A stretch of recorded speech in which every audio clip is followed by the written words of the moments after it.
Yeah, it's late, it's early, whatever you want to call it. It's Sunday morning. I'm tired, but it's time to update for Sunday because we may as well. So let's talk about football. Let's talk about hockey. Hockey, we're in. Let's talk about football, updated the injury report, and then we'll start to go into the mess that is college basketball and discuss the results. I'm not even going to go over Sunday because you can just pay for a copy of that if you guys want that. There's too much going on right here.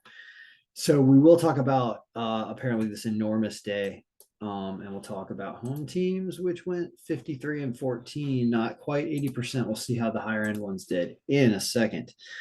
So let's start with hockey because it's going to be fast. Goes 6-2, has a pretty reasonable day, loses with the Islanders, and barely loses with Vancouver and Minnesota in a really close one, which pick rank actually probably favored Minnesota anyway.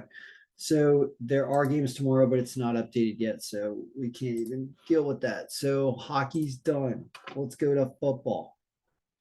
I'm not even going to talk about NBA today. It was a really bad NBA day from what I saw. So, all right. So football, there are games on Sunday. It's week 14. We don't care about the Thursday night game because it's over.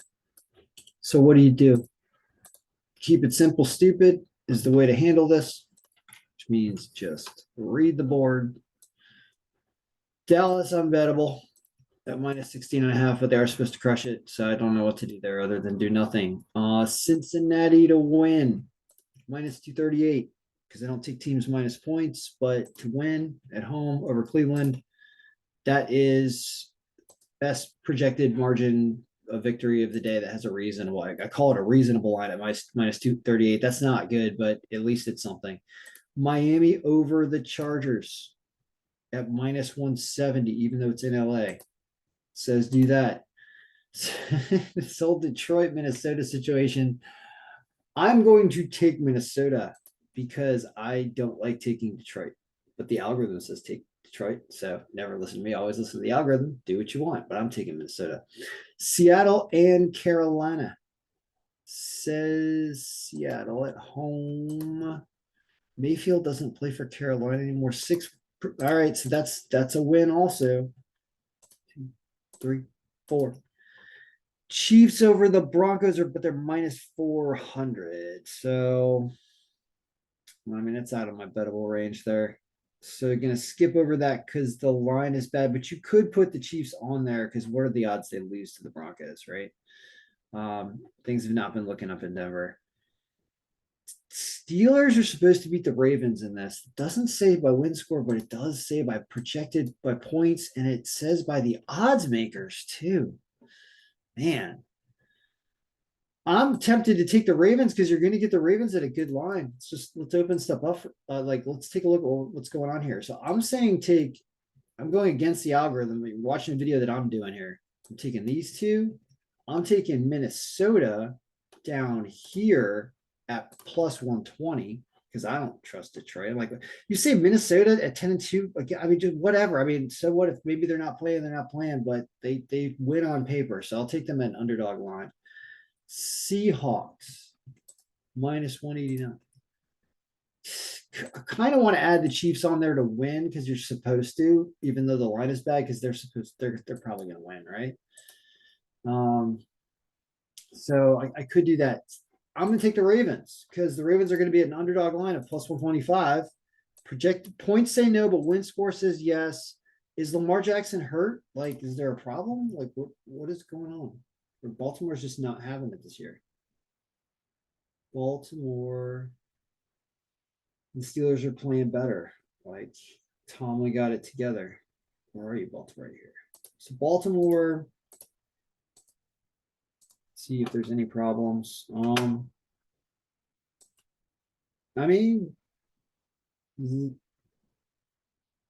oh, Lamar Jackson is out. Oh, that's what's happening. I see. It's Tyler Huntley. So Lamar must be hurt.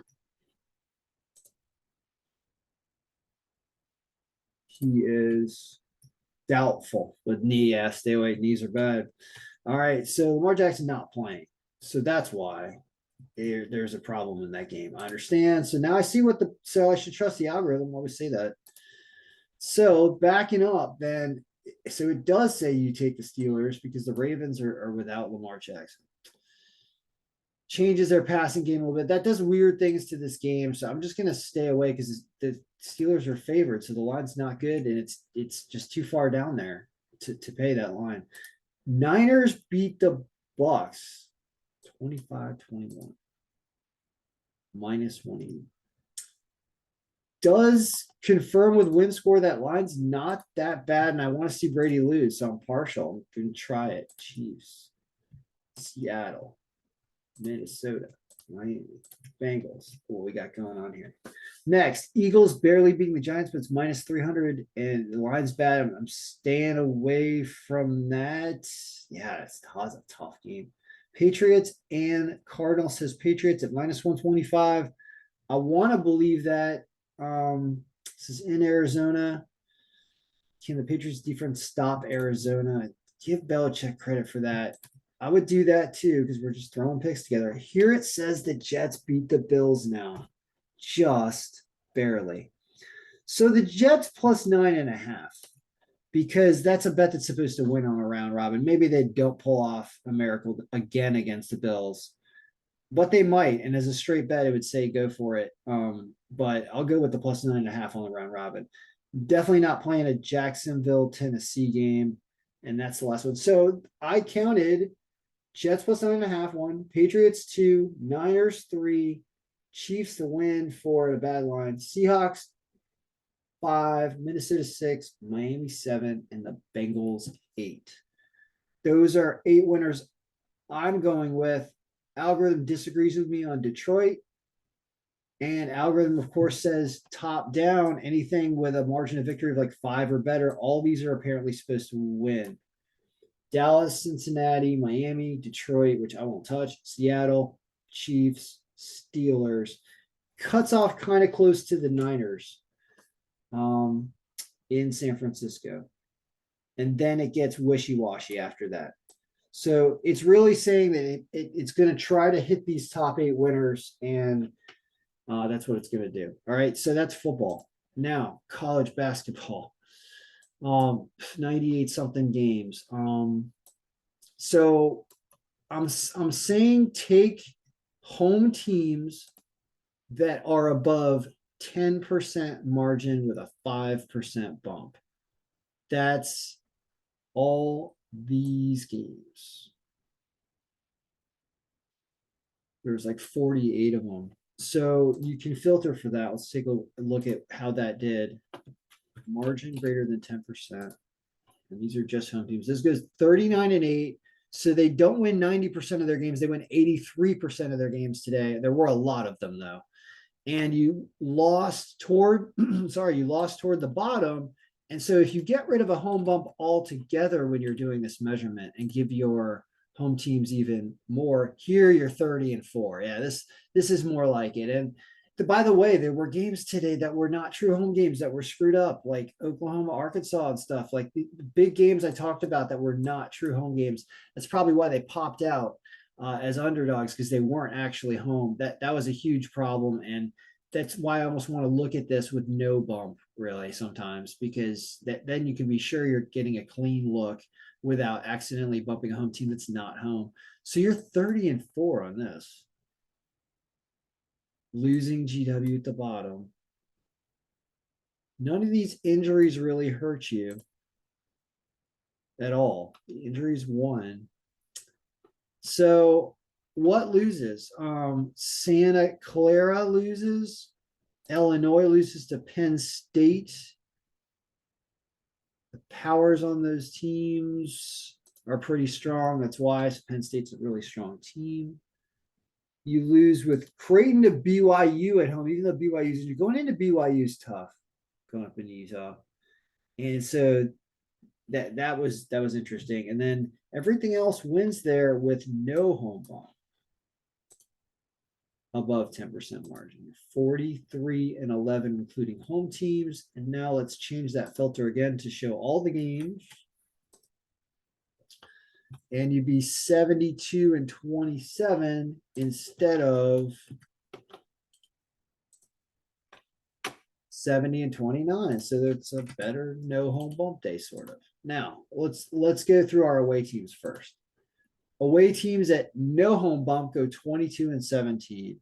You do have a chunk of losses, and this is where the home bump figures everywhere, but you can see these games are about 10%. Like if you put a 10% home bump on this, watch what happens. Instead of 22 and 17, you go 13 and 7 with just the premium home games. Oh, sorry, away games. These are the premium away teams. And any of these underdogs, 0 and 1, just Morgan State. Jesus. Oh man. So tough. All right, let's go back to 0% home bump, which is going to be our starting point from now on. So when we're doing 0 home bump and we talk about our home teams, you can see that you do hit the top 13, then you lose with Santa Clara at minus 420. Bummer. They were injured, so there was that, but not tough to avoid it if you're betting straight down, and you lose with Illinois and you lose with Creighton this week down there. So, I mean, I don't know. An interesting day, not perfect, obviously, but it shows you the difference between top. Like, look at things start to pepper red down here. And then this is kind of intriguing, which is with no home bump, you get a string of home teams at the bottom. And let's look at that. So this is just our home teams. 50 and 10 with no home bump with all percentages at 0. So you lose a chunk in the middle here and a couple here. George Washington, Houston loses, and then just the 2 at the top, and then Santa Clara. So it just wasn't a perfect day. I mean, they were still good here, but it wasn't a perfect day. So there is tomorrow, and I have it in here, but I haven't reviewed everything yet. Just glancing with no home bump. What does it say? Underdogs wise, you got one home underdog, but it's probably not a true home game. You got to check. And Massachusetts injured. So Hofstra at plus 105. You got New Mexico State at 23% margin over Duquesne. Injured. That's a really good line. Even though they're away, don't bet away teams. As for your home teams, it's just that Hofstra underdog. So that's your home underdog pick of the day. If they are a true home team, that is that. Other than that, you've got Morehead State at minus 125. Working with no home bump here. Iowa injured though against Wisconsin. Other than that, not too much, not a huge day. Be a football day and stuff. All right. Good luck, everyone. That's Sunday. I'm on to other stuff and going to sleep. Time to get some rest. And good luck. May all your picks be winning.